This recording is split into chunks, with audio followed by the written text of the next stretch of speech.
Hey guys, Jason here with why we will win this week, and I'm going to go back in time a little bit. I feel like I need to reel it back because we didn't really get a good clear look at the end of that Oklahoma game. Look, I was amazed that we stayed as close in the score as bad as we played.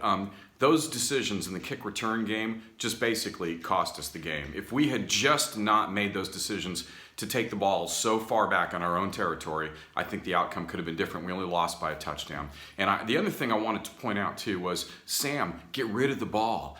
He's gotten so used to the O-line being so good. He's now holding on to the ball 4, 5, 6 seconds, and that's just too long. So Sam, I got to ask you, check down. Look, I love you, but check down, man. With the Kansas win, one of the things that really stood out to me is I like winning. I don't care. I'm never disappointed with winning. If you are, you should try losing. I just think that anybody who gets on the Longhorns for being not taking Kansas seriously enough, and Bobby, look, I said I'd talk about overconfidence, but I don't think it was overconfidence. I think what people don't appreciate is how much that Oklahoma game cost our players in terms of energy and in terms of effort. And I think coming out of that, they probably were a little flat, a little deflated, a little injured, and I think they just didn't have their best game show up against Kansas. So I still don't begrudge them that win. I love them for it.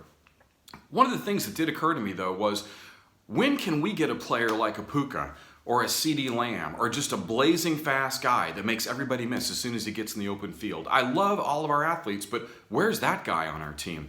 And I think we've gone from DBU to DB. How about you? We've got almost nobody left in the backfield from our first days coming out of training camp. Injuries have just been decimating, and so we've got second and third stringers running around in the defensive backfield.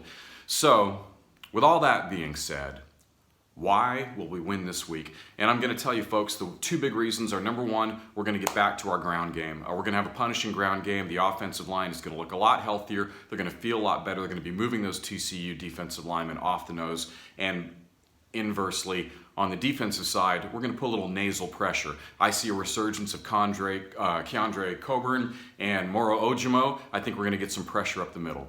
That's why we will win this week. Hook 'em, y'all.